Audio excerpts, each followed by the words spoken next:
Tonight, breaking news as we come on the air. Gunfire erupts after thousands gathered to celebrate the Kansas City Chiefs. The moment when revelry turned into chaos after shots were fired, leaving several injured and killing at least one. The armed people are now detained by police and the investigation is underway. We have the latest details from the ground. Plus, 3 officers shot in the nation's capital while trying to serve an arrest warrant. The reason police attempted to serve that warrant in the first place and the gunman involved. And are you willing to risk arrest at this point? Yeah. I was arrested last week. I don't care.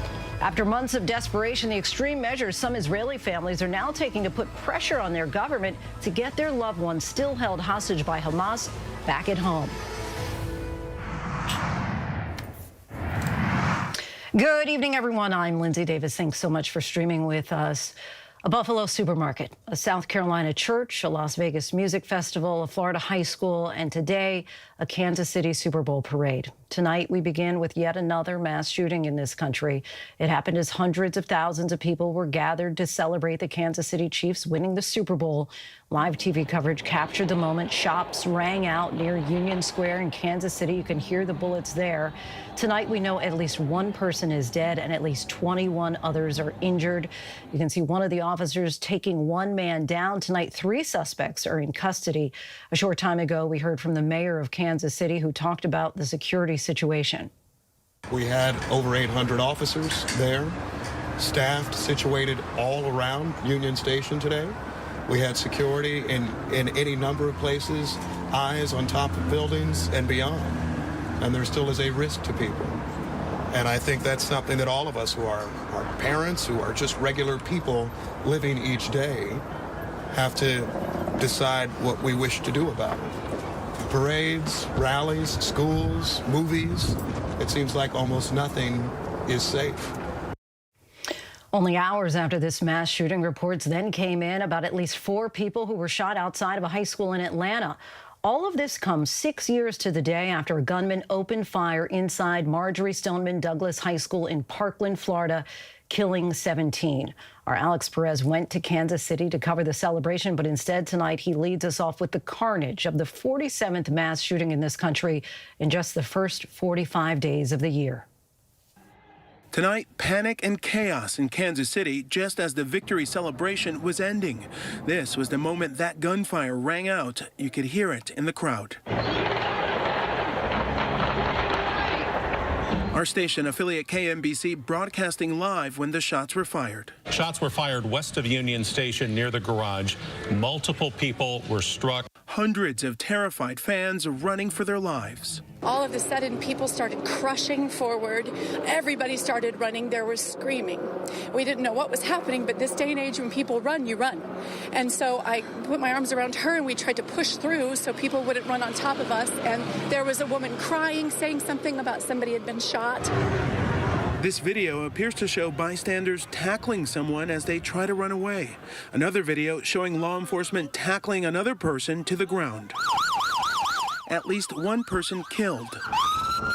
Multiple others shot. Law enforcement running through the crowd with weapons drawn, hopping over barricades. First responders treating victims on the ground, ferrying multiple patients on stretchers to waiting ambulances. At the hospital, medical workers rushing the injured into the building. Back at the scene, snipers scanning the crowd from rooftops. We heard gunshots, but we thought they were fireworks, so half of us didn't really respond to it. But after, we did realize that a shooting took place, which was quite shocking. The crowd, estimated to be about 800,000, packing the entire downtown all morning. The players, holding a rally on the stage right in front of Union Station, had just left the stage when the gunfire began. All of a sudden, it sounded like fireworks, and we're like, oh, okay. And then my daughter yelled, get down, get down. So she grabbed me and pulled me down. I'm angry at what happened today. The people who came to this celebration should expect a safe environment. We had over 800 law enforcement officers, Kansas City and other agencies, at the location to keep everyone safe. Because of bad actors, which were very few, this tragedy occurred, even in the presence of uniformed law enforcement officers. Downtown Kansas City, now a crime scene. This is the 48th mass shooting so far this year, according to the Gun Violence Archive. The Kansas City Chiefs released a statement saying, in part, we are truly saddened by the senseless act of violence that occurred outside of Union Station at the conclusion of today's parade and rally. I want to bring in Alex Perez, who joins us now live from Kansas City. And Alex, we know that hundreds of thousands of people were at this rally. School is out, so many children were there too. What do we know about the victims at this point? Yeah, Lindsay, the numbers are staggering and saddening. According to authorities, at least 28 people were injured. Some of those were gunshots. Some of those were people who were trying to flee the area, trying to get somewhere safe, and injured themselves as they were trying to escape. We also know that at least 8 children were shot in all of this, Lindsay. A difficult moment, as you mentioned. Many kids were here to have a fun day. Classes were canceled today, so there were hundreds of kids here among those thousands of people who were here at this rally, Lindsay. 8 children. Really hard to comprehend that this has happened yet again.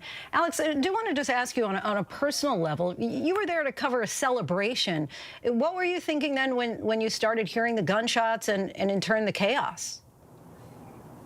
Yeah, Lindsay, it's amazing how quickly the day went from joy and celebration to chaos, sadness, and fear. Turned around, looked behind me here. There were hundreds of people fleeing and running, trying to get to safety. I spoke with one woman who told me she jumped on top of her daughter and covered her with her own body because she didn't know what exactly was going to happen. And sadly, I think after having covered many of these, it's another reminder that America has a gun problem that it needs to confront, not only for the victims, those people who were injured here today, but also for the thousands who left here traumatized after all this. Lindsay? You're so right. It needs to be addressed. Alex Perez, our thanks to you. ABC's Chief Justice Correspondent Pierre Thomas joins us now. Pierre, what are you learning from investigators as they look at the possibility of terrorism or a personal altercation that may have gotten out of hand? Well, Lindsay, so far, sources say there's no evidence pointing to terrorism and that for the time being, the Kansas City Police Department will be the lead agency.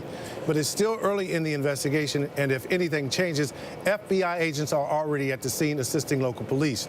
But sources say it's a painful reminder that any large-scale event has the potential for gun violence. There are just so many guns out there and people willing to quickly use them. One source said, sadly, no place is safe, Lindsay. A painful reminder for us all, indeed. Pierre, thank you. We are joined now by Democratic Missouri State Senator John Rizzo. Thank you so much, Mr. Rizzo, for joining us tonight. I see you still have your Kansas City sweatshirt on. First, I guess I would just like to ask, did you just, are those the same clothes that you went to the parade in? Yeah, very much so. Yeah, we were kind of had a bit of a mad dash to get out of there and get home, and have not had an opportunity to change out of my my gear from the parade today. Yeah, and what was your first reaction to this happening right in your district? Well, I mean, the most amazing thing was how quickly it all happened. I mean, it was literally a matter of seconds to where a police officer looked at me and the group around us and said, "You guys need to get out of here quickly," and mass hysteria literally seconds later. And a bunch of people running to different areas and trying to find shelter and seek shelter. And the most memorable thing was how quickly it escalated. More than 20 people were injured today, as you know. Curious to know if you know any of them personally or know the extent of their injuries? I don't. I think they're still figuring out the investigation and trying to understand exactly what happened and why it all transpired and all the victims. And I honestly think that they're trying to reunite families and still so forth. But it happened very quickly. And I think that there's a lot of questions that need to be answered. Cannot give enough credit to the Kansas City, Missouri Police Department, who did just an outstanding job at responding to the situation quickly and trying to take control as fast as they could, and just cannot underscore how quickly everything happened. And along those same lines, you tweeted that first responders helped you get to safety today. Can you walk us through that moment for you personally? Sure. I mean, the events kind of ended on stage, and the Chiefs went along their way and did what they did. My brother and I were walking into Union Station to leave the facility the same way that we came.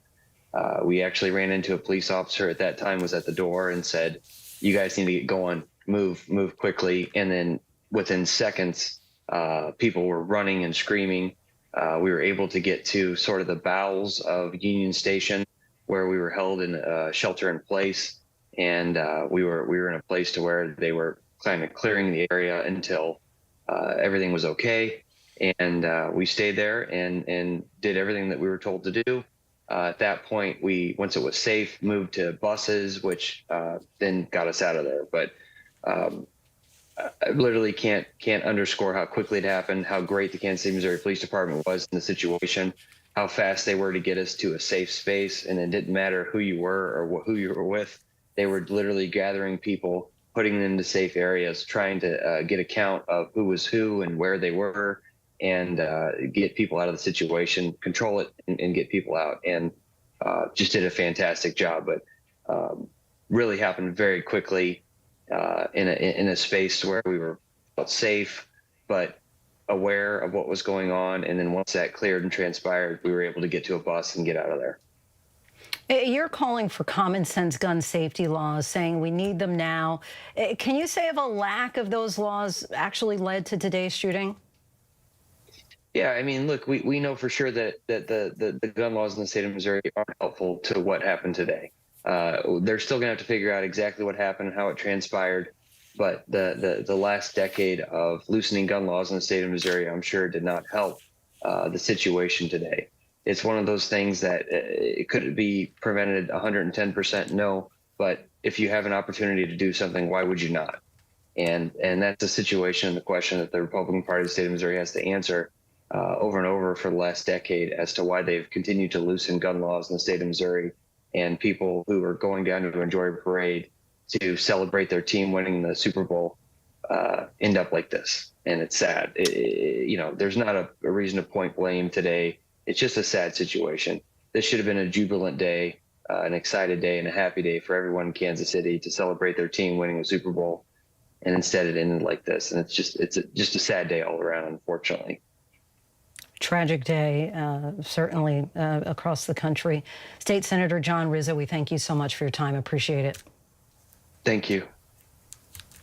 Terrifying moments in an Atlanta high school when 4 students were shot in the parking lot. It happened just after classes were dismissed. Police say the shots were fired from a car. The 4 students shot did not have life-threatening injuries. A woman was detained, but police have not said if she's a suspect. Now to a tense day-long standoff in Washington, D.C. 3 police officers there were shot and wounded trying to serve an arrest warrant this morning. A 4th officer was also injured. The suspect barricaded himself inside the house, firing shots throughout the day. Nearby schools have been on lockdown as people were warned to stay away from the area. 2 officers were shot in the foot and hand, while the 3rd was saved by his bulletproof vest. All are expected to be okay. And next tonight to the disturbing intelligence report involving Russia wanting to put a nuclear weapon in space, not to drop it here on Earth, but to use it against satellites in space. The chairman of the House Intelligence Committee was so concerned by this new information, he called on President Biden to declassify it. Our chief White House correspondent Mary Bruce reports from the White House. Tonight, that cryptic warning from the Republican chairman of the House Intelligence Committee sending shockwaves through Washington. Congressman Mike Turner demanding the White House declassify information and brief Congress about what he called a serious national security threat. White House National Security Advisor Jake Sullivan baffled by the move, since he had already scheduled a briefing with Turner and other key congressional leaders for tomorrow. I am a bit surprised that Congressman Turner came out publicly today. Tonight, we are learning the nature of the threat. 2 sources familiar with the intelligence say it involves Russia wanting to put a nuclear weapon in space, a goal they have not yet accomplished. Russia's supposed intention is not to drop the weapon onto Earth, but rather to possibly use it against satellites. It is very concerning and very sensitive, says one source. It is a big deal. The White House says President Biden has been tracking the situation and was the one who told the National Security Advisor to engage top members of Congress. On Capitol Hill, Chairman Turner ducking our questions. Congressman, what do you make of the firestorm that you've set off today? Can you explain why you made this decision? People are alarmed, sir. Was this worth it? Speaker Johnson. Republican House Speaker Mike Johnson now trying to calm Americans after the Republican House Intelligence Chairman sounded the alarm. I want to assure the American people there is no need for public alarm. We are going to work together to address this matter. Steady hands are at the wheel. We're working on it, and there's no need for alarm. But some Democrats say this is concerning. How worried should people be about this intelligence? Well, I worry all the time about Vladimir Putin. I think we got to be concerned about the tyrants of the world being on the march. This is one more thing to worry about in terms of Vladimir Putin and his attack on democracy and freedom. Mary Bruce joins us now from the White House. Mary, tonight Americans are hearing that Russia wants to put a nuclear weapon into space. Any sense why Chairman Mike Turner went public today ahead of that planned private briefing tomorrow? Well, Lindsay, Turner has been tight-lipped. His motivations remain unclear, though he has long been sounding the alarm about Russia's aggression. And tonight, lawmakers from both parties are questioning why exactly he did this today. The top Republican and Democrat in the Senate Intelligence Committee tonight out with a joint statement saying they have been rigorously tracking this issue and are discussing an appropriate response, and then warning it is important to be cautious about potentially disclosing sources and methods that may impact the U.S.'s ability to respond. Lindsay. He certainly got a lot of attention here. Mary Bruce from the White House. Our thanks to you, Mary. New details tonight about the car that crashed into a hospital emergency room in Austin, Texas, killing the driver and injuring 5 others, including 2 children. Dramatic video shows the mayhem inside. An injured person pulled from the rubble. ABC's Maria Villarreal is on the scene with the latest. Tonight, these are the terrifying moments inside an Austin, Texas emergency room shortly after a car plowed into the waiting area. The white Acura still in drive Tuesday evening, tires spinning, filling the air at St. David's North Austin Medical Center with smoke. A child passed between helping arms. Another person carried from the rubble. Keep going. We need to go away. Stephen Hughes taking that video. I thought maybe there was an explosion. And that is when I saw the vehicle that was lodged inside the entryway. 3 hospital staffers jumping into action. They put their life in harm's way and stopped the car from running.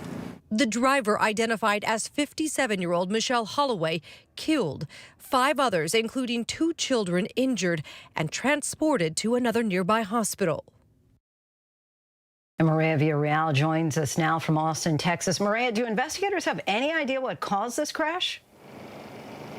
Well, you know, Lindsay, police don't believe this was intentional, but they also said they don't believe this was a medical episode. And when we tried to press them on it, what exactly does that mean? They wouldn't provide any clarity this afternoon. They only said that they are in the beginning stages of their investigation. So more to come. All right, we'll stand by for more. Maria Villarreal, our thanks to you. And still much more to get to here on Prime. Did the special election on Long Island to replace disgraced Representative George Santos reveal a few pages out of the Democrats' playbook for the coming months? But next, ABC's incredible access aboard the USS Eisenhower.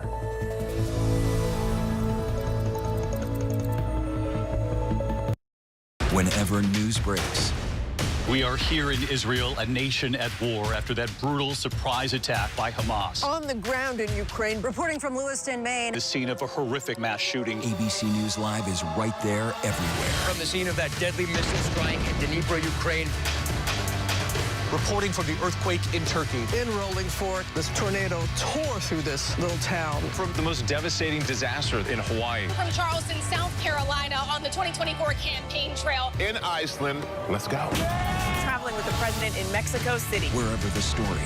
From the front lines, from southern Israel. Outside the Gaza Strip. In Beirut. From the FBI. Reporting from the nurses on the picket line. Here at 10 Downing Street in London. Streaming live to you. Wherever the story is. Wherever the story is. Wherever the story is. We're going to take you there. You're streaming. ABC News Live. ABC News Live. You're streaming ABC News Live. ABC News Live. Streaming free everywhere. America's #1 streaming news. first thing in the morning. There's a lot going on. Yet another avalanche warning that's up. To catch you up with what happened overnight. A dangerous ice storm is impacting the morning commute. What's happening today? Escalating tensions in the Middle East. What people are talking about, the migrant crisis. Fast, straightforward. With some fun in between. How does billionaire sound? Sounds good to me. The moose started chasing a dog. First thing in the morning. America This Morning. America's #1 early morning news. On ABC News Live. Real Housewives of Beverly Hills star Erica Jane. Celebrity attorney Tom Girardi. This story was a nuclear explosion.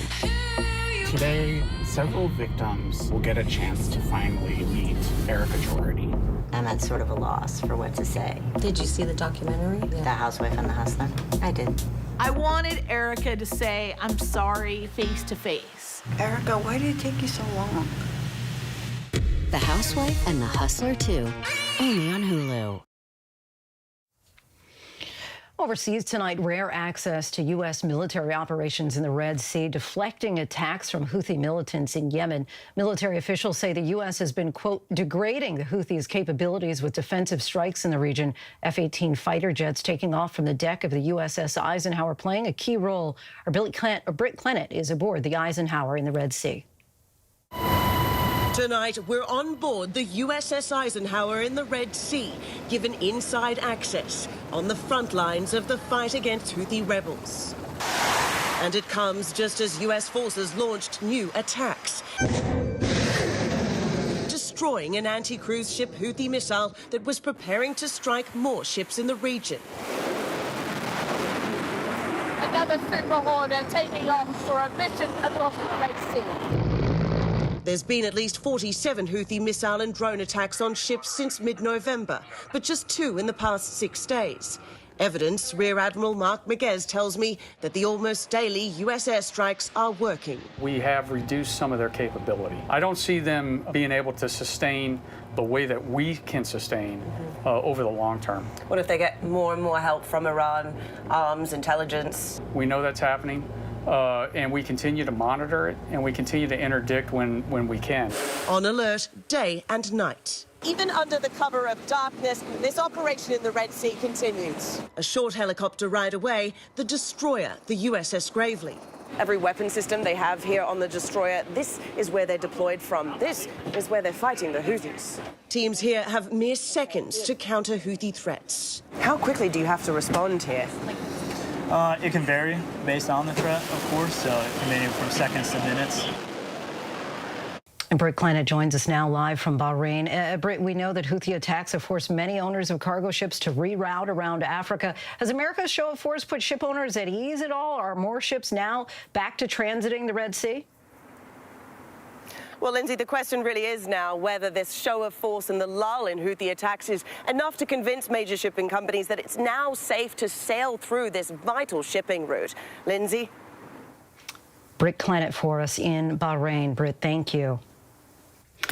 And there is news from the war in Ukraine tonight. Ukraine's military says it sank a Russian warship in the Black Sea for the second time this month. Today, the target was the Russian Navy's Caesar Kunikov. Ukraine releasing this video of what they say are its unmanned naval drones approaching and then exploding on the ship's hull. Russia is not commenting on the attack. We now know the winner of that special election on Long Island for the seat of ousted Republican Congressman George Santos. Democrat Tom Suozzi has won the election by leaning into the surge of migrants at the border. Is that the playbook for Democrats in November? Here's our senior investigative correspondent, Aaron Katursky. After disgraced Republican George Santos made a mockery of his House seat tonight, voters in that district have elected a Democrat to fill the spot. And the Democrat ran on issues that Republicans have tried to own, arguing Democrats and Republicans must work together on immigration. This race was centered on immigration and the economy, much like the issues all across our country. We won this race. You won this race. Tom Suozzi focused squarely on the surge of migrants sent from the southern border. I'll work across the aisle to do what our leaders haven't, secure our border. Slamming his opponent, Mazi Pilip, and House Republicans for opposing a bipartisan border deal. Suozzi argued his win shows Americans want cooperation. They want us to start working together. So our message is very clear. Either get on board or get out of the way. The Republican majority in the House now even slimmer, 219 to 213. Still, Speaker Mike Johnson insists a win by Democrats in New York is no way a sign of what's to come in November. The result last night is not something, in my view, that Democrats should celebrate too much. Their candidate ran like a Republican. He sounded like a Republican talking about the border and immigration. Fresh off his victory, the president and first lady calling Suozzi to congratulate him. Tonight, the Biden campaign saying Trump and the Republicans are already paying the price for derailing that bipartisan deal just last week to secure the nation's borders. So many putting a lot of weight on this particular seat. Aaron Katersky joins us now. Aaron, why was it such an important win for Democrats? Lindsay, this is just the type of suburban district that Democrats need to win if they're to take back control of the House come November. It's one of 17 suburban districts around the country carried by Joe Biden in 2020, but that's going to be defended by Republicans. Lindsay? Aaron Katersky for us. Thanks so much, Aaron. Defense Secretary Lloyd Austin is back at work today, taking part in a virtual meeting with allies on Ukraine. Austin is no longer hospitalized following a non-surgical bladder procedure and resumed his duties last night. The issue is not related to his cancer diagnosis. In his opening remarks to allies, Austin apologized for not being with them in person, and he said his cancer prognosis is excellent. Tonight, authorities in Delta County, Michigan, performed a daring rescue on the ice. Deputies on an airboat raced to save a person who fell through the ice while riding an ATV. The victim managed to call 911 for help. Rescuers then crawled across the ice to pull the person to safety and were able to safely return back to shore. And we still have much more to get to here on Prime tonight. Coming up, a new tobacco survey with surprising results. A decline in use by high school students, but one age group is now using tobacco products even more. But next, more than 4 months after hundreds of civilians were taken hostage by Hamas, the frustration is now beginning to boil over for the families still waiting for their loved ones to return home. You hear about a hostage killed, or you hear another story that makes this effort that much more urgent. Exactly, sir. This is exactly the case.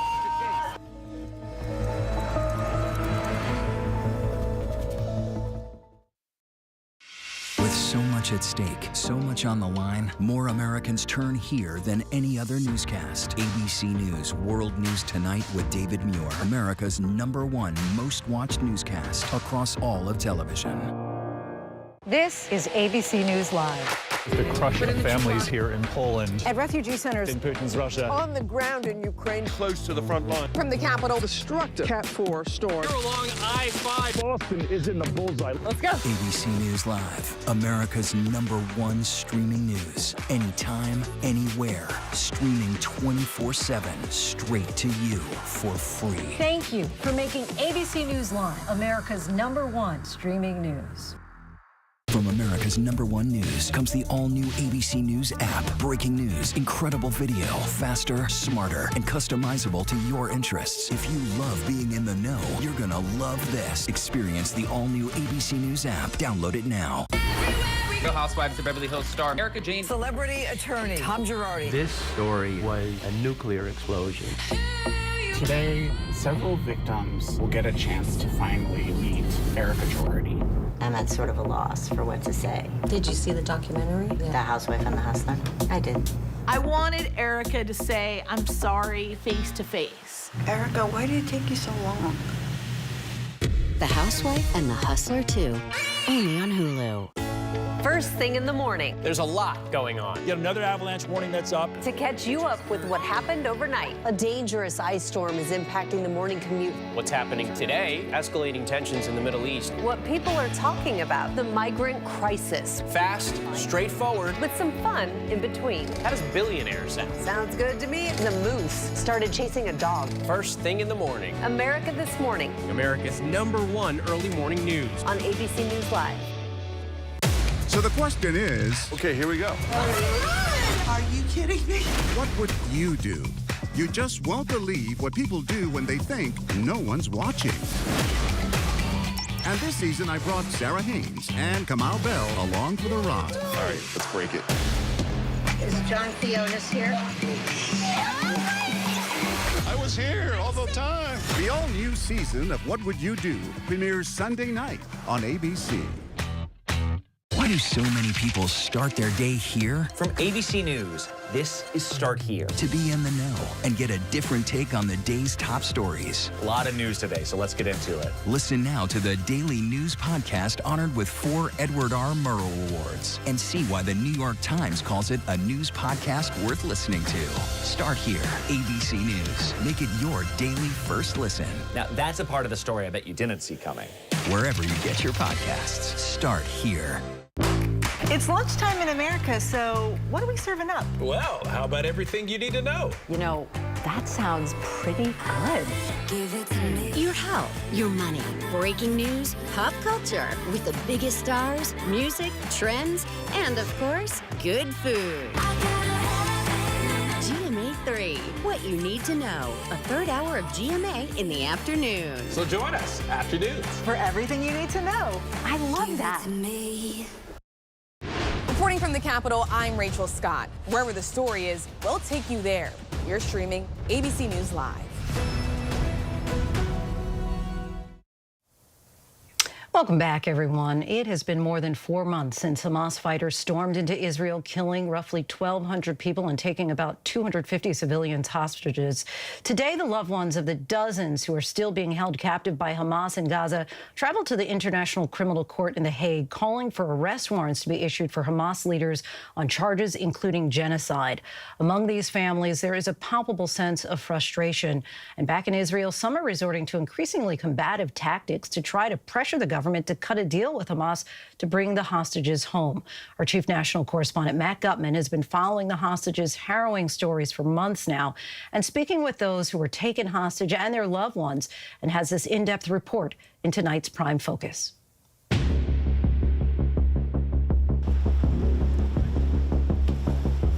Right now, we're heading to a location that was given to me by an activist who was using a code name on the encrypted app Signal. They intend to barricade the highway just on the other side here. It wasn't easy to find them. The protesters had gathered in the gloom near an off-ramp, wrapped in plastic against the rain. They asked us not to film some of their preparations for this action, which included setting fires on the highway because they said they were illegal. Hey. Good to see you. Good to see you, yeah. You look different now. Shahar Moore's cousins, Abraham, Ruti, Karen, and Ohad, were all taken hostage during Hamas's October 7th rampage. His cousin Roy was killed. Abraham is still held by Hamas. I've met Shahar a number of times over the past several months. And this is very different than when we spoke a couple of months ago. Yeah, well, you know, things escalated. This is an off-ramp to the highway. The protesters are about to descend onto the highway itself and try to block it. There are at least, I'd say, 36 people here. And the police right now are already here. 4 months into the hostage ordeal, something is now drastically different. Are you willing to risk arrest at this point? Yeah, I was arrested last week. I don't care. Earlier that week, Shahar and a group of hostage families burst into a finance committee meeting of the Israeli parliament. After shouldering their way into the committee meeting, they began berating the parliamentarians. That's Shahar slamming the desk and demanding the government return the hostages now. Shahar is just one of dozens and dozens of Israelis waiting for their loved ones to come home. In recent days, the IDF rescuing 2 hostages in a daring nighttime mission in Rafah that left dozens of Palestinians dead, according to the Hamas-run Gaza Health Ministry. And it underscored how unlikely rescue is for the 130 hostages still believed held in Gaza. The Israeli government says intelligence showed at least 30 hostages have died in captivity over the past 4 months and suspects that another 20 might have been killed. That frustration and the boiling fear turning up the temperature of so many of these protests in recent weeks. The bullhorns blare and the desperation is etched on their faces. Every day you hear about a hostage killed, or you hear another story that makes this effort that much more urgent. Exactly so. This is exactly the case. And each hostage's story begins on October 7th with a spasm of helplessness. הם פרצו את הדלת של הממ"ד. טל, הבן הצעיר, אומר שהוא זוכר שנדב נתן איזושהי מכה עם הקרש לאחד מהם. ישר ירו בו. That's Chen Goldstein Almog. She says the kidnappers forced the family out of their house, but all of a sudden, Chen's eldest, Yam, who was 20, passed out. The gunman immediately pounced. ואני רואה שהיא ירויה בפרצוף, שיוצא לה מהראש, והיא ככה באיזה פרפורים כאלה. זה היה שנייה, זה היה שניות, ורצתי החוצה, כאילו לראות מה קורה עם הילדים. כלומר, לא נפרדתי ממנה. The captors piled Chen and her 3 remaining children into her own car. This surveillance video shows it being driven through the kibbutz fields. They were taken to an apartment in Gaza City and moved 8 other times. הקלות הבלתי נסבלת של 7 דקות, אנחנו בעזה, ו7 שבועות, עד שאותנו החזירו. Saying it took 7 minutes to drive you in, and then you were in there for 7 weeks. כן. This feeling of loss of control, that leaves a deep mark on your soul. Dr. Hagai Levine is a public health specialist and leads the Hostage Family Forum's medical team. He has spoken to more of the returning hostages than anyone else. Guilt is very important in any case. This is something we have to understand and to see how we help them overcome the guilt. The survivor's guilt. The survivor guilt, which could be for many years, for lives. Chen also found a more sinister side of relations between hostage and captor. A week before they were released, they were taken to tunnels like these. They were sardined together in a room with other young women captives who began to tell her things. אני יודעת על 4 סיפורים. צריך להבין מבחינת הסטטיסטיקה, ולא פגשתי את כל הבנות ששם. Did you hear reports of rape as well? הסיפור הקשה ביותר שאני שמעתי, שאנחנו שמענו, שביום האחרון, לפני שאחת הבחורות העבירו אותה מהדירה שהיא הייתה בה, הוא אמר לה להיכנס להתקלח, כי היא עוברת מקום, ובזמן שהיא כמעט ערומה לגמרי, הוא נכנס למקלחת, והוא הצמיד אקדח לרקה שלה, והוא התחיל לנשק אותה ולגעת בה בכל גופה. ולהכניס את אצבעותיו ולגעת בה, והיא בוכה. וזה הסיפור שהיא סיפרה לנו, שהיא עברה. אונס, לא אונס, אתה רוצה לקחת את זה למושג המשפטי, אם היה פה אונס או לא אונס, היה פה מעשה ברוטלי וקשה ביותר של תקיפה מינית בוודאות.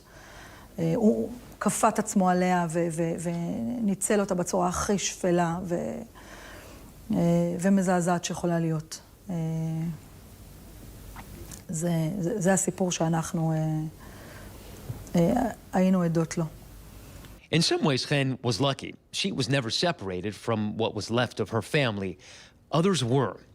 It was through this video Israelis first came to know this boy. His name is Yigil Yaakov. He's now 13 years old. And what you're seeing is a proof-of-life video uploaded by Palestinian Islamic Jihad, a splinter group which kidnapped him on October 7th. Yigil was kidnapped along with his brother Or.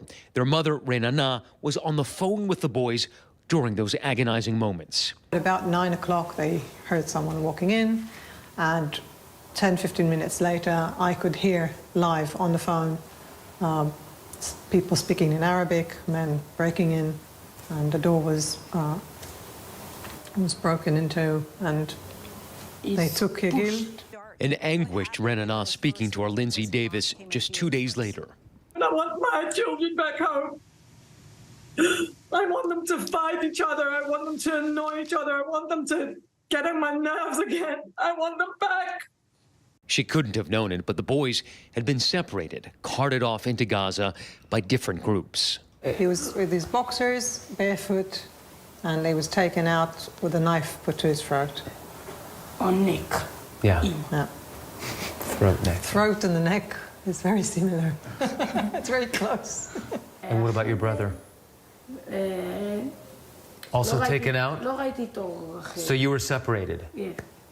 אבל מתי הפעם האחרונה שראית את אח שלך בקיבוץ? בממ"ד. בממ"ד. Egil was held alone with the same set of captors. No other hostages or no one else to talk to, just his keepers, so to speak. And what were you doing for 30 days alone? מסתכלים בחלון, אוכלים, ישנים, בוכים מדי פעם, חושבים על המשפחה, כותבים מכתבים למשפחה. נתנו לך, they allowed you to write letters to your family? כן. His only connection to the world was a transistor radio.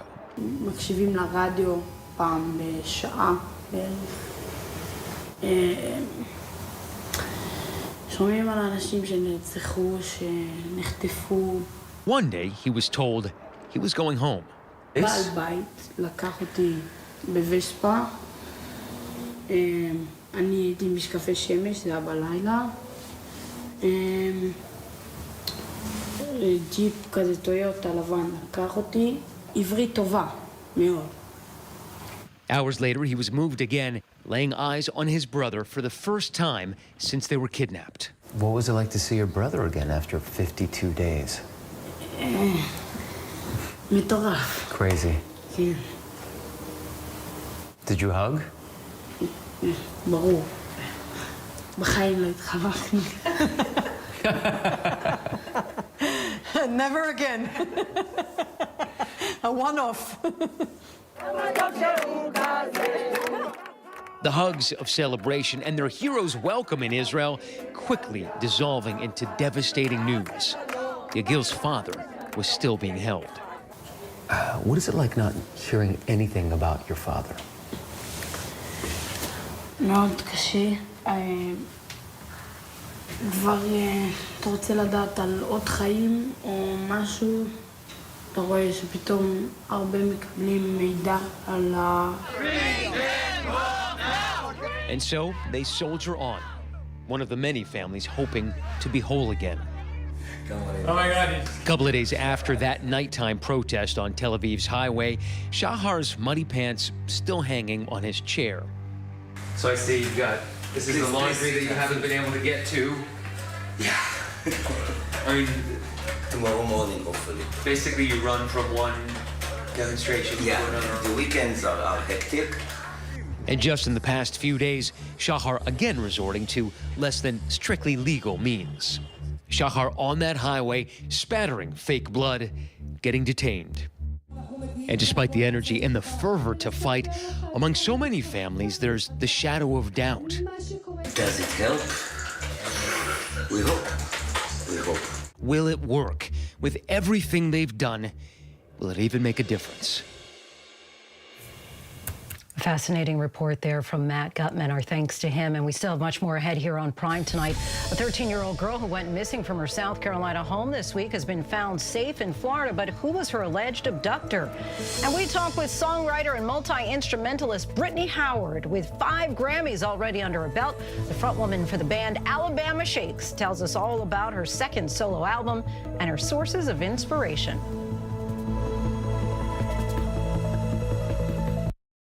Whenever, wherever news breaks, it's so important to always remember that lives are changed. Here in London, in Buffalo, Uvalde, Texas, Edinburgh, Scotland, from Poland once again tonight. Thank you so much for streaming with us. Ukrainian refugees here in Warsaw. Do you think you'll ever be able to go back home?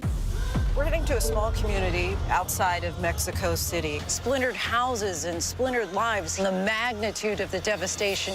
You're streaming ABC News Live. Reporting from Rolling Fork, Mississippi. Santa Fe, New Mexico, Raleigh, North Carolina, the U.S. Capitol, Mayfield, Kentucky, Minneapolis, Mexico, Tongass National Forest, Alaska.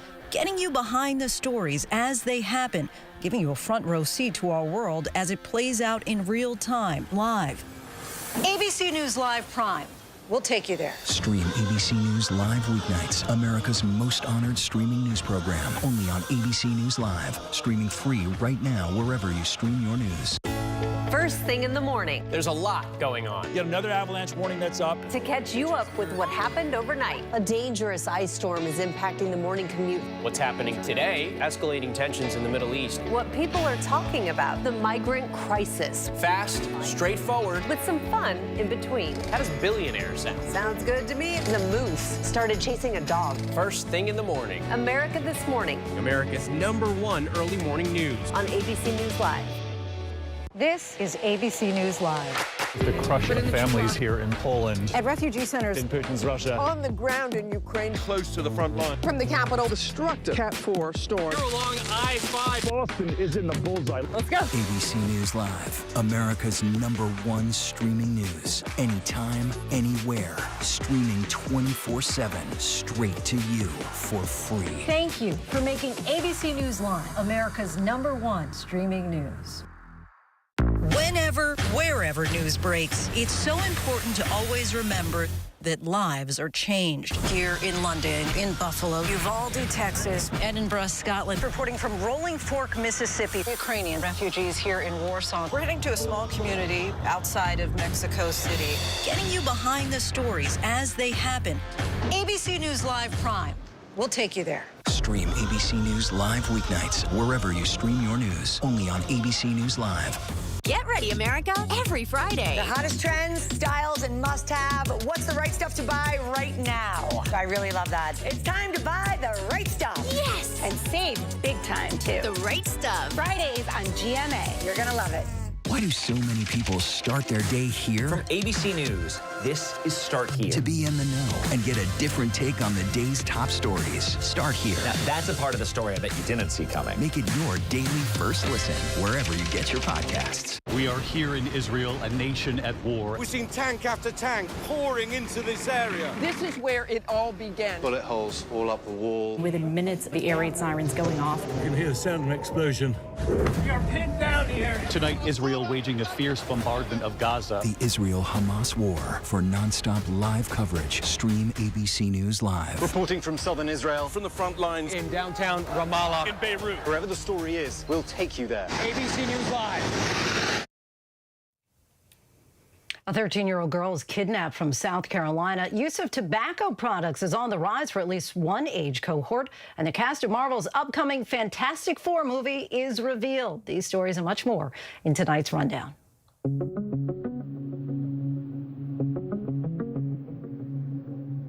A Wisconsin man under arrest in Florida accused of kidnapping a 13-year-old girl from South Carolina. The 13-year-old girl initially was listed as a runaway after she disappeared from her home near Greenville, South Carolina. Authorities later determined she'd been in contact with a Wisconsin man named Tyler Michael Burlick, and it became a missing persons case. On Tuesday, the 35-year-old Burlick and the teen were found in Burlick's pickup truck in Key Largo, Florida, an 11-hour drive from the girl's home. She is safe. Burlick faces federal kidnapping charges. The man credited by many for inventing Pop-Tarts, Bill Post, has died at the age of 96. Post was in the bakery business when Kellogg's called in 1964 looking for a quick breakfast item that was toastable. His team came up with the idea of 2 sheets of dough with fruit filling in between. They tried perfecting it with frosting, which didn't melt. 60 years later, Pop-Tarts are still a beloved pantry item. According to the latest youth tobacco survey, e-cigarettes, also known as vapes, were the most popular tobacco product for kids under the age of 18. And though there was a significant decline in tobacco product use for high school students, the data shows an alarming increase among middle schoolers. They taste incredibly sweet and fruity and like candy. So kids are addicted very early. And the earlier you start, the harder of an addiction it is to break. Lawmakers in the Massachusetts Senate unveiling a new bust of Frederick Douglass to permanently sit in its chambers. He is the first African-American and person of color to have a bust in the state chambers, and that bust is the first new one added in over 125 years. In a ceremony today, the Massachusetts Senate president said they added Douglass's bust for his numerous contributions and because representation matters. This is the story of John and Diana. They married and had 3 children and lived happily ever after until John Maver passed away in October 2017. But their love story continued 4 months later on Valentine's Day 2018. It's set up so that every year a bouquet of flowers shows up on her doorstep from my dad. When these flowers arrive, you should see the smile that comes on her face. It's just this incredible joy washes over her as she just knows. She knows he's there with her. My dad, he is like the ultimate romantic guy. In a Valentine's Day surprise, Marvel Studios revealing the main cast for the upcoming Fantastic Four film. The announcement came on a Valentine's Day card showing the cast's faces. The film stars Pedro Pascal as Mr. Fantastic, Vanessa Kirby as the Invisible Woman, Joseph Quinn as the Human Torch, and Eben Moss-Backrack as the Thing. The film will be released July 25th, 2025. Disney is the parent company of Marvel and ABC News. Norwegian Cruise Line is under fire after some passengers who booked a dream vacation are outraged after they say the cruise line changed their once-in-a-lifetime Antarctica trip after they boarded the ship. ABC's Trevor Ault has the latest. So we're angry, we want to be heard, we want answers. Furious cruise line passengers venting their frustration after they say their cruise ship changed course in the middle of their voyage. We feel we're being cheated, being scammed. It happened aboard a Norwegian cruise line, originally slated to travel around South America and then on to Paradise Bay, Antarctica. But after boarding, passenger Helen Midler noticed the trip's description name was changed to simply Round Trip of South America, and the itinerary had been altered. Her post on the TikTok @RuinedVacation gaining millions of views as she expressed her disappointment. We are not going anywhere near mainland Antarctica, which is what we paid for. Norwegian Cruise Line tells ABC the ship did go to Antarctica, but instead of heading to Paradise Bay near the mainland, it instead went to Admiralty Bay off an island more than 200 miles north. It's been largely a disappointment in terms of not knowing where we're going. Passenger Eric Huang says this isn't what he signed up for. I don't feel like I experienced Antarctica on this cruise. I think I would have to come again to be able to do that. In a statement, Norwegian Cruise Line says while we try to maintain original itineraries as much as possible, at times modifications are made to optimize the itinerary or to accommodate certain circumstances. In addition, due to a recent regulatory requirement in the area, the ship is operating at a reduced speed, also impacting its original itinerary. And this is not the first time we've seen a ship change course with passengers preparing to board. It is 40 degrees. In December, passengers aboard the MSC Meraviglia thought they were headed to Ocean Cay in the Bahamas, but 24 hours before departure, the destination switched to Canada. It's cold, cold, like wind blowing, cold, like officially cold. The cruise line said the change had to happen because storms made it impossible to travel to the Bahamas. Experts say it's a good reminder that no matter where you're planning to travel on a cruise line, there's no 100% guarantee that's where you'll end up. We always recommend that passengers read their cruise contract carefully. Also, we recommend working with people like travel advisors who can serve as your advocate for you in case something goes wrong. Our thanks to Trevor Ault. With 5 Grammy wins and 16 Grammy nominations under her belt, powerhouse vocalist, songwriter, and multi-instrumentalist Brittany Howard has been at the heart of the music scene for more than a decade. Howard first gained global critical acclaim as a frontwoman for the 4-time Grammy-winning band Alabama Shakes. Following their hiatus, her solo debut, Jamie, earned 7 Grammy nominations in 4 different genres, winning the award for Best Rock Song with Stay High. Now Howard has released her second solo album, What Now?, featuring lead singles Red Flags, What Now, and Prove It to You. All I wanna do is prove it to you. All I wanna do is prove it to you. And all I want to do right now is prove to you why Brittany Howard has so many fans. Brittany, thank you so much for joining us. Thanks for having me on. I'm happy to be here. Congratulations, of course, on the release of your second solo album, What Now? How does this album feel different for you as an artist? I think, it's always important as an artist to always be creatively evolving. And I started this in the pandemic. That was back in 2020. And at the time, I didn't know I was making an album. But as time went on, I had more and more things to say, and now I'm here, and it's been like a journal for me to get this music out. And following the release of your single, What Now?, the album has been featured on multiple 2024 must-hear album lists. Let's take a listen to What Now?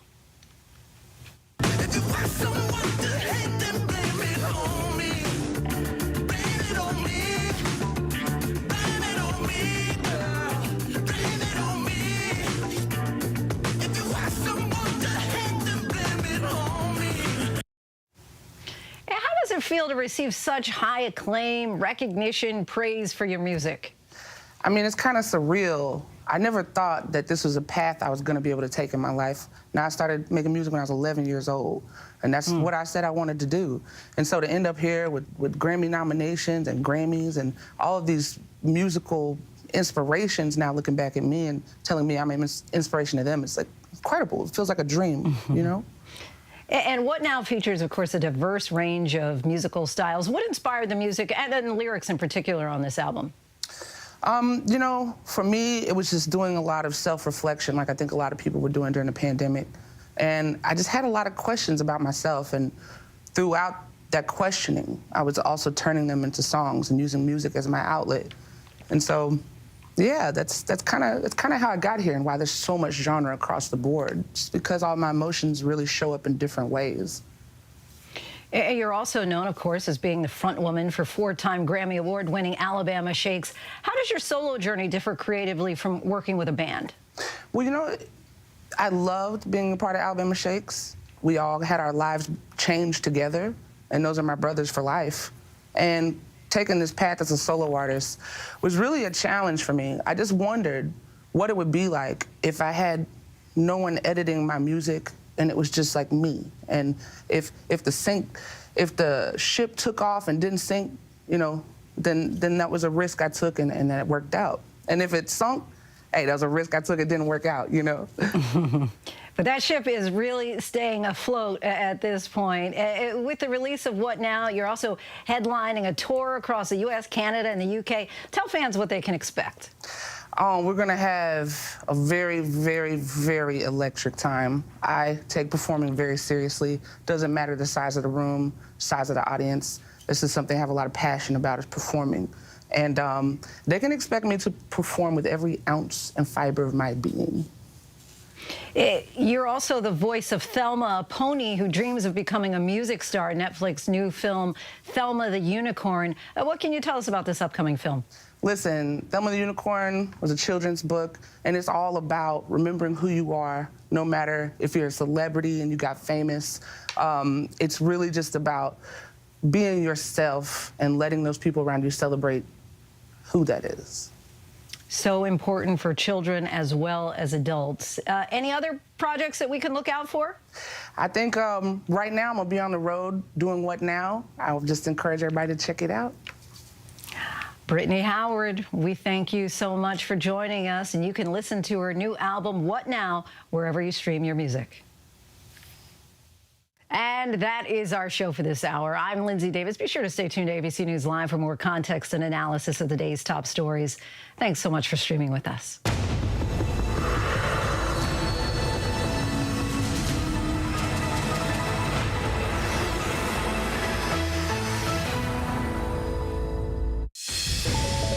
Coming up the next hour, what should have been a day of celebration in Kansas City turns into a day of horror. At least 1 dead and 21 injured, including 8 children, as gunfire rang out right as the city was celebrating the Chiefs' Super Bowl win. Cameras captured people running for their lives.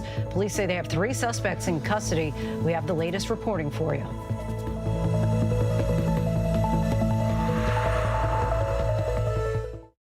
Why do so many people start their day here? From ABC News. Why do so many people start their day here? From ABC News, this is Start Here. To be in the know and get a different take on the day's top stories. Start here. Now, that's a part of the story I bet you didn't see coming. Make it your daily first listen, wherever you get your podcasts. From America's #1 news comes the all-new ABC News app. Breaking news, incredible video, faster, smarter, and customizable to your interests. If you love being in the know, you're gonna love this. Experience the all-new ABC News app. Download it now.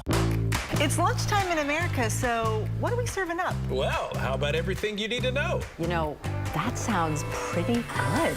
Give it to me. Your health, your money, breaking news, pop culture, with the biggest stars, music, trends, and of course, good food. GMA 3, what you need to know. A third hour of GMA in the afternoon. So join us, afternoons. For everything you need to know. I love that. This is ABC News Live. The crush of families here in Poland. At refugee centers In Putin's Russia. On the ground in Ukraine. Close to the front line. From the capital. Destructive Cat 4 storm. You're along I-5. Boston is in the bullseye. Let's go. ABC News Live, America's #1 streaming news. Anytime, anywhere. Streaming 24/7, straight to you for free. Thank you for making ABC News Live America's #1 streaming news. So the question is... Okay, here we go. Are you kidding me? What would you do? You just won't believe what people do when they think no one's watching. And this season, I brought Sarah Haynes and Kamal Bell along for the ride. All right, let's break it. Is John Theonis here? I was here all the time. The all-new season of What Would You Do premieres Sunday night on ABC.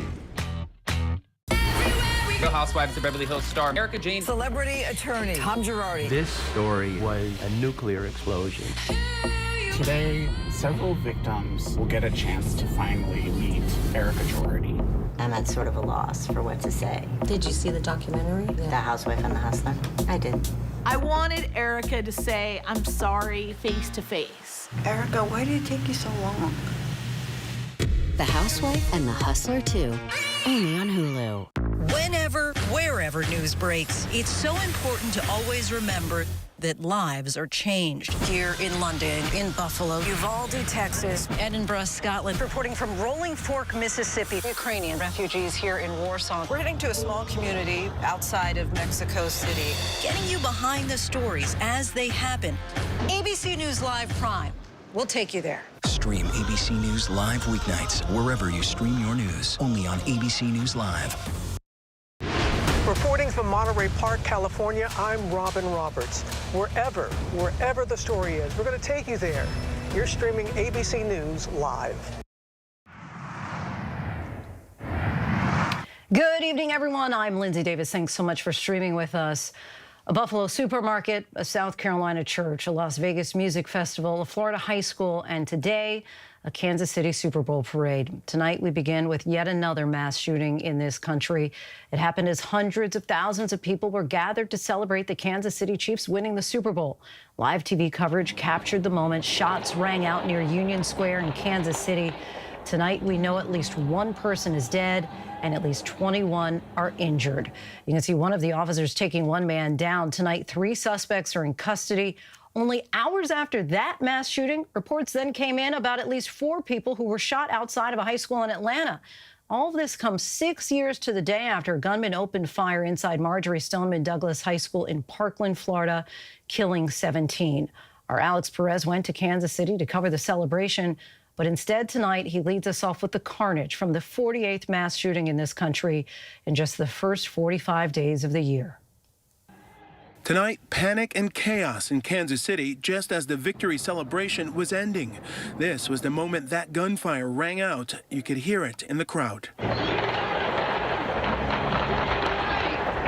Our station affiliate KMBC broadcasting live when the shots were fired. Shots were fired west of Union Station near the garage.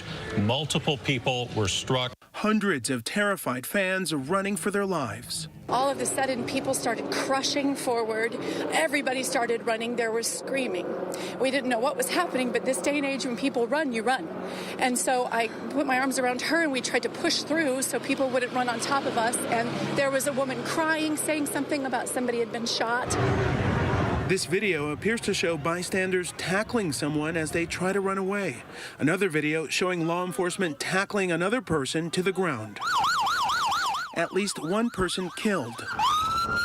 Multiple others shot. Law enforcement running through the crowd with weapons drawn, hopping over barricades. First responders treating victims on the ground, ferrying multiple patients on stretchers to waiting ambulances. At the hospital, medical workers rushing the injured into the building. Back at the scene, snipers scanning the crowd from rooftops. We heard gunshots, but we thought they were fireworks, so half of us didn't really respond to it. But after, we did realize that a shooting took place, which was quite shocking. The crowd, estimated to be about 800,000, packing the entire downtown all morning. The players, holding a rally on the stage right in front of Union Station, had just left the stage when the gunfire began. All of a sudden, it sounded like fireworks, and we're like, oh, okay. And then my daughter yelled, get down, get down. So she grabbed me and pulled me down. I'm angry at what happened today. The people who came to this celebration should expect a safe environment. We had over 800 law enforcement officers, Kansas City and other agencies, at the location to keep everyone safe. Because of bad actors, which were very few, this tragedy occurred, even in the presence of uniformed law enforcement officers. Downtown Kansas City, now a crime scene. This is the 48th mass shooting so far this year, according to the Gun Violence Archive. The Kansas City Chiefs released a statement saying, in part, we are truly saddened by the senseless act of violence that occurred outside of Union Station at the conclusion of today's parade and rally.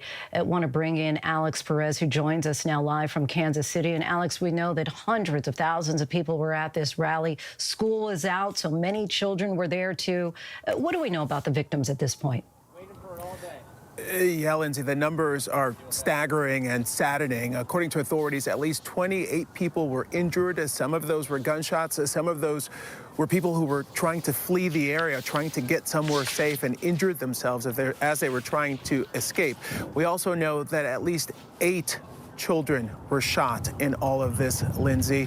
A difficult moment, as you mentioned. Many kids were here to have a fun day. Classes were canceled today, so there were hundreds of kids here among those thousands of people who were here at this rally, Lindsay.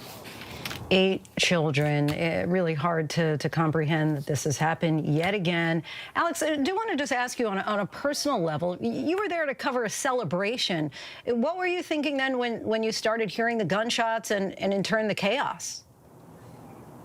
Yeah, Lindsay, it's amazing how quickly the day went from joy and celebration to chaos, sadness, and fear. Turned around, looked behind me here. There were hundreds of people fleeing and running, trying to get to safety. I spoke with one woman who told me she jumped on top of her daughter and covered her with her own body because she didn't know what exactly was going to happen. And sadly, I think after having covered many of these, it's another reminder that America has a gun problem that it needs to confront, not only for the victims, those people who were injured here today, but also for the thousands who left here traumatized after all this. Lindsay? You're so right. It needs to be addressed. Alex Perez, our thanks to you. ABC's Chief Justice Correspondent Pierre Thomas joins us now. Pierre, what are you learning from investigators as they look at the possibility of terrorism or a personal altercation that may have gotten out of hand? Well, Lindsay, so far, sources say there's no evidence pointing to terrorism and that for the time being, the Kansas City Police Department will be the lead agency. But it's still early in the investigation, and if anything changes, FBI agents are already at the scene assisting local police.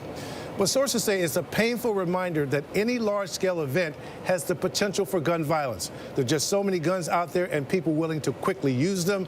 One source said, sadly, no place is safe, Lindsay. A painful reminder for us all, indeed. Pierre, thank you. Next tonight, a disturbing intelligence report involving Russia wanting to put a nuclear weapon in space, not to drop it here on Earth, but to use it against satellites in space. The chairman of the House Intelligence Committee was so concerned by this information, he called on President Biden to declassify it. Our chief White House correspondent, Mary Bruce, reports in from the White House. Tonight, that cryptic warning from the Republican chairman of the House Intelligence Committee sending shockwaves through Washington. Congressman Mike Turner demanding the White House declassify information and brief Congress about what he called a serious national security threat. White House National Security Advisor Jake Sullivan baffled by the move, since he had already scheduled a briefing with Turner and other key congressional leaders for tomorrow. I am a bit surprised that Congressman Turner came out publicly today. Tonight, we are learning the nature of the threat. Two sources familiar with the intelligence say it involves Russia wanting to put a nuclear weapon in space, a goal they have not yet accomplished. Russia's supposed intention is not to drop the weapon onto Earth, but rather to possibly use it against satellites. It is very concerning and very sensitive, says one source. It is a big deal. The White House says President Biden has been tracking the situation and was the one who told the National Security Advisor to engage top members of Congress. On Capitol Hill, Chairman Turner ducking our questions. Congressman, what do you make of the firestorm that you've set off today? Can you explain why you made this decision? People are alarmed, sir. Was this worth it? Speaker Johnson. Republican House Speaker Mike Johnson now trying to calm Americans after the Republican House Intelligence Chairman sounded the alarm. I want to assure the American people there is no need for public alarm. We are going to work together to address this matter. Steady hands are at the wheel. We're working on it, and there's no need for alarm. But some Democrats say this is concerning. How worried should people be about this intelligence? Well, I worry all the time about Vladimir Putin. I think we got to be concerned about the tyrants of the world being on the march. This is one more thing to worry about in terms of Vladimir Putin and his attack on democracy and freedom. Our thanks to Mary for that. New details tonight about the car that crashed into a hospital emergency room in Austin, Texas, killing the driver and injuring 5 others, including 2 children. Dramatic video shows the mayhem, the scene inside, an injured person pulled from the rubble. ABC's Maria Villarreal is on the scene with the very latest. Tonight, these are the terrified moments inside an Austin, Texas emergency room shortly after a car plowed into the waiting area. The white Acura, still in drive Tuesday evening, tires spinning, filling the air at St. David's North Austin Medical Center with smoke. A child passed between helping arms. Another person carried from the rubble. Keep going. We need to go away. Stephen Hughes taking that video. I thought maybe there was an explosion. And that is when I saw the vehicle that was lodged inside the entryway. 3 hospital staffers jumping into action. They put their life in harm's way and stopped the car from running. The driver, identified as 57-year-old Michelle Holloway, killed. 5 others, including 2 children, injured and transported to another nearby hospital. Our thanks to Maria. Tomorrow, former President Trump's election interference trial in Georgia will shift its focus to Fulton County District Attorney Fani Willis. Trump and other defendants are alleging Willis and Special Prosecutor Nathan Wade's personal relationship has affected the case, and they're fighting to have the case dismissed and Willis disqualified. Willis, though, is pushing back. Trump's co-defendants have subpoenaed Willis and Wade, among other members of her team, to testify. ABC's investigative reporter and producer Olivia Rubin has the details on what this all means. I'm the elected district attorney here. Tonight, the Georgia prosecutor who charged Donald Trump is facing possible disqualification. I don't care political party. They care about it. My only question is, why is it question me? Trump and a number of his co-defendants for weeks have been calling for Fulton County District Attorney Fani Willis to be removed and the indictment dismissed, all over allegations of misconduct. The district attorney is totally compromised. The case has to be dropped. It all centers around a relationship between Willis and Nathan Wade, a top prosecutor she hired to investigate the case. Suffice it to say that they are salacious and scandalous in nature. 9 defendants have joined the effort, accusing Willis of profiting off the case through that relationship. Now a highly anticipated day in court for the judge to hear their evidence. The state has admitted a relationship existed. And so what remains to be proven is the existence and extent of any financial benefit. Again, if there even was one. Willis and her team have fought back against the claims. The defense is not bringing you law. The defense is bringing you gossip. As the judge suggested this week that disqualification may be possible if the defendants can prove their allegations. Because I think it's possible that the facts alleged by the defendant could result in disqualification, I think an evidentiary hearing must occur to establish the record on those core allegations. But he shot down other allegations, including questions raised about Wade's qualifications for the job. In my mind, as long as a lawyer has a heartbeat and a bar card, that lawyer's appointment standing alone is a matter within the district attorney's discretion. Willis and Wade are among the witnesses who may be called to take the stand during the televised hearing. The judge rebuffed their request to quash subpoenas for their testimony. Defendants allege Willis benefited from the arrangement, using some of the $650,000 paid to Wade as a means to pay for their own vacations.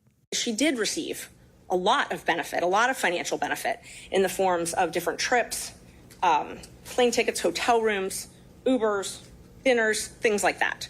Willis and Wade in a court filing admitting to the personal relationship after weeks of speculation, but said it does not amount to a disqualifying conflict of interest. The office flatly denied Willis reaped a benefit from the money, saying in a court filing, "To be absolutely clear, the personal relationship between Special Prosecutor Wade and District Attorney Willis has never involved direct or indirect financial benefit to District Attorney Willis." Trump co-defendant Mike Roman, a former Trump campaign staffer who has spearheaded the disqualification effort, this week presenting new allegations of payments, claiming Wade allegedly paid for at least 5 trips for him and Willis. They include a 2022 trip to Aruba for nearly $4,000, a trip to Belize, that one costing nearly $3,000. Bank records released as part of Wade's divorce proceedings appear to show he paid for multiple flights for Willis, her name appearing on his credit card statement for flights to Miami and San Francisco. Willis submitting her own evidence of flights she allegedly paid for with her own personal funds. Wade has also asserted expenses between him and Willis were roughly divided equally, and that the relationship started after he was hired. But Roman's team claims they have a witness ready to testify that the relationship began before he was hired. He has firsthand knowledge that this relationship predated that. The DA's office sharply rebutting that, saying no witness will support that claim. The evidence would be that the timeline that's being represented is either mistaken, if that's charitably, or simply fabricated. One former Georgia prosecutor says getting the indictment thrown out is a long shot. And while a disqualifying conflict is still a very high bar, the judge has indicated it's possible. I think we're a little closer to getting a disqualification. I mean, it'd be very surprising if he did disqualify Fani Willis. I think it's definitely uncharted.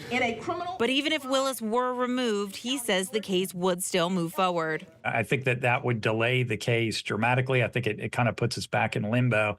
One lawyer who previously represented a defendant in this case says some damage may already be done. If you are someone out there who wanted to see Donald Trump successfully prosecuted, I think this is the worst thing that could have ever happened, because I think the Fulton District Attorney's Office made what a lot of people would call an unforced error, and it's really going to have a significant impact. Trump and 18 others were first charged in the case last summer in a racketeering indictment accusing them of conspiring to overturn Trump's loss in the state. Those charged include longtime Trump allies Rudy Giuliani and Mark Meadows. 4 of the 19 indicted have now entered into cooperation deals. I knew there was a court order. Videos first obtained by ABC News show what those individuals might say about Trump and others when the case goes to trial. Were you ever around when anyone told Donald Trump that he had lost the election? Oh, yeah. Willis has asked the court for an August 5th trial, just months before the 2024 presidential election, but no date has been set yet. While Trump's attorney is set to appear in court on Thursday, Trump will be in another courtroom in New York ahead of a separate criminal trial he faces there next month. Our thanks to Olivia Rubin, and we still have much more to get to. Coming up, actor and musician Vince Staples gives our Will Gans a sneak peek of his new show. But next, police in Peru use a cuddly Valentine's Day costume to lure a drug suspect. Whenever news breaks, we are here in Israel, a nation at war after that brutal surprise attack by Hamas. On the ground in Ukraine, reporting from Lewiston, Maine. The scene of a horrific mass shooting. ABC News Live is right there everywhere. From the scene of that deadly missile strike in Dnipro, Ukraine. reporting from the earthquake in Turkey. In rolling fork, this tornado tore through this little town. From the most devastating disaster in Hawaii. From Charleston, South Carolina, on the 2024 campaign trail. In Iceland. Let's go. Traveling with the president in Mexico City. Wherever the story. From the front lines. From southern Israel. Outside the Gaza Strip. In Beirut. From the FBI. Reporting from the nurses on the picket line. Here at 10 Downing Street in London. Streaming live to you. Wherever the story is. Wherever the story is. Wherever the story is, we're going to take you there. You're streaming ABC News Live. ABC News Live. You're streaming ABC News Live. ABC News Live. Streaming free everywhere. America's #1 streaming news. Everything is so fine, little bit of sunshine. Some more, just a little bit. Breathe more, just a little bit. Smile a little more in a minute. I've been running through the strange life. Pictures on my phone light. Everything is so fine, little bit of sunshine.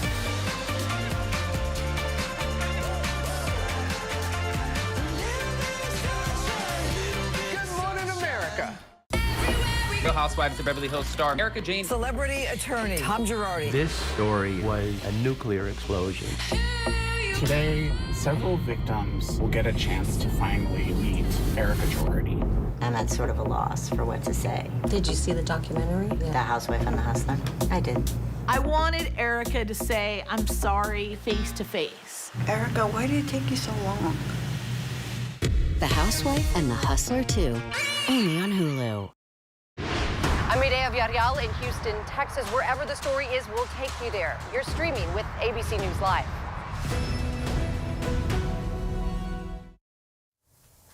Welcome back. We're tracking several headlines around the world. Houthi attacks on commercial ships in the Red Sea are causing shortages of black tea in some British grocery stores, which is a big deal in a country that drinks 100 million cups of tea every day. The attacks have caused cargo vessels to often reroute around Africa, adding up to 3 weeks to their journey. Police in Peru took advantage of Valentine's Day by dressing an agent as a teddy bear, then giving him a heart-shaped balloon in order to lure a drug suspect from her home. Well, the operation was a success. Agents managed to find bags of possible narcotics hidden inside the home. Polls in Indonesia closed today, and the fourth most populated country in the world have a new presumptive president, Prabowo Subianto. Mr. Prabowo has human rights observers very nervous. He's the current defense minister who was nonetheless found responsible for the kidnapping of political dissidents in the late 90s. He has said the country needs neither elections nor democracy. And still ahead, rapper and sometimes actor Vince Staples gives our Will Gans a taste of his new Netflix show.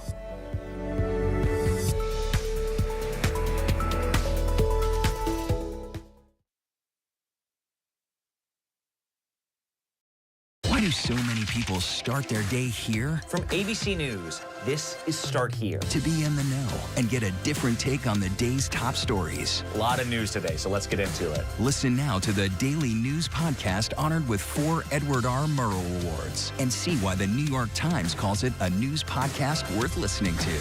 Start Here, ABC News. Make it your daily first listen. Now, that's a part of the story I bet you didn't see coming. Wherever you get your podcasts, Start Here. With so much at stake, so much on the line, more Americans turn here than any other newscast. ABC News World News Tonight with David Muir, America's #1 most watched newscast across all of television. From America's #1 news comes the all-new ABC News app. Breaking news, incredible video, faster, smarter, and customizable to your interests. If you love being in the know, you're gonna love this. Experience the all-new ABC News app. Download it now. Real Housewives of Beverly Hills star Erica Jane. Celebrity attorney Tom Girardi. This story was a nuclear explosion. Today, several victims will get a chance to finally meet Erica Girardi. I'm at sort of a loss for what to say. Did you see the documentary? The Housewife and the Hustler? I did. I wanted Erica to say, I'm sorry, face to face. Erica, why did it take you so long? The Housewife and the Hustler 2, only on Hulu. It starts with a day like any other. You wake up, brush your teeth, and get ready to head out the door, but that's just about where it all goes wrong. In his new show, The Vince Staples Show, actor and musician Vince Staples is taking audiences on a journey through a not-so-typical day in the life. Our Will Gans got a chance to sit down with the star to talk about what fans can expect from his new show. How was your day?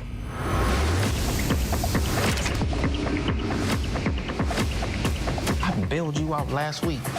We ain't got no chicken for you. It was cool. Vince, congratulations on the show. How would you describe the Vince Staples Show to someone who's about to embark on this journey for the first time? I mean, I think it's a day in the life. I think, you know, we all have ridiculous things that we deal with on a day in, day out basis. And our show is just trying to make sure that we can highlight some of those hijinks that could occur on the day. You know, everyone has these stories where, you know, you wouldn't believe what happened to me, you wouldn't believe what I saw. And we just wanted to be able to kind of encapsulate that in the show. And the character of Vince, how similar is what we're seeing on TV to the real life you? I mean, where does TV Vince begin and real life Vince end? I think, you know, I would have went home a lot earlier in a lot of those situations, but that doesn't make for good TV. So, you know, I think television Vince is a little bit more oblivious to the surroundings. Y'all know why you disappearing? Is it magic? I don't want to say with the magic. Ain't got no taste. You're making some very real and serious commentary about what it is to be human, while also putting yourself in these kind of outlandish situations. Is the show a comedy? Is it a drama? Is it something in between? How would you classify the genre? I think it depends on your perspective. I would consider it to be a comedy. You know, there's a broad, you know, spectrum of comedy, whether it's, you know, slapstick or divine or whatever, you know, mind states you kind of have. But everything is funny if you look at it from a specific light, and I think that that's kind of how we approach the show. It's much more of a Coen, you know, Lynch kind of dystopian approach to comedy, because I think the funny thing about this show is that no one is in on the joke because it's their reality, and I think that's what allows the audience to kind of be separated from, I guess, the cast, so to say, or the characters. You tweeted recently that you are going to host a watch party of the show because it was important to you that people who might not have access to streaming services will also have access to this show. Why is that important to you? To say it in a nice way, you know, you have to kind of understand your privilege. And a lot of the times, things that we consider to be base necessities just honestly aren't, especially coming from Los Angeles, California, where we have an extreme, you know, wage gap in, you know, very small proximity.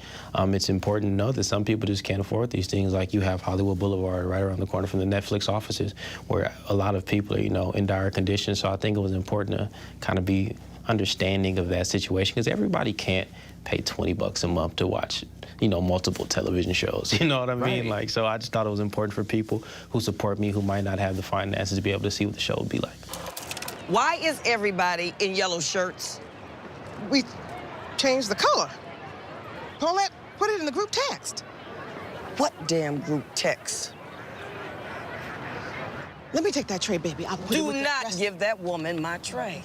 Okay, I will just let you guys settle in. Bye, Gladys. Okay, bye.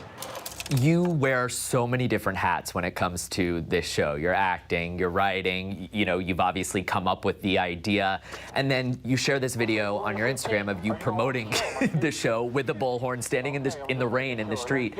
I mean, when you consider how far you've come and how much work you've put into this project, what are you most proud of? The project. You know, at the end of the day, you know, as we say, it's art, right? You know, we say that we're creating these things for the consumption and the appreciation of other people. So that's what should be the most important thing, if it is what we say it is. And that we have a lot of kind of insinuation of that on the show, like our ideas of fame, our ideas of art, our ideas of success. Like, do we really believe the things that we say day to day? And I believe in the things that I say. Writer, musician, comedian, actor, what's next?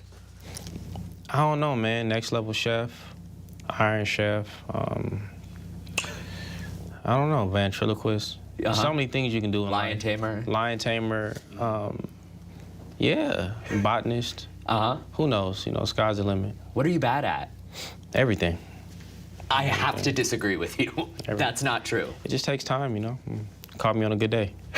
I think this year in particular, a lot of good days headed your way. Congratulations on the show, man. It's like I said, it's unlike anything I've ever seen. It made me think in a lot of different ways, and it made me laugh nonstop. Certain actions require responses.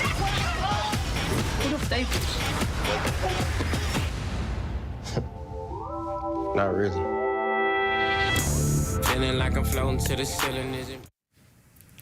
Our thanks to Will Gans for that. And you can catch the Vince Staples Show out tomorrow on Netflix. And that is our show for tonight. I'm Lindsay Davis. Be sure to watch ABC News Live, here for you all the time, throughout the day. News never stops. Latest news, context, analysis. You can always find us on Hulu, Roku, Pluto TV, the ABC News app, and of course on abcnews.com. Thanks so much for streaming with us. Have a great night.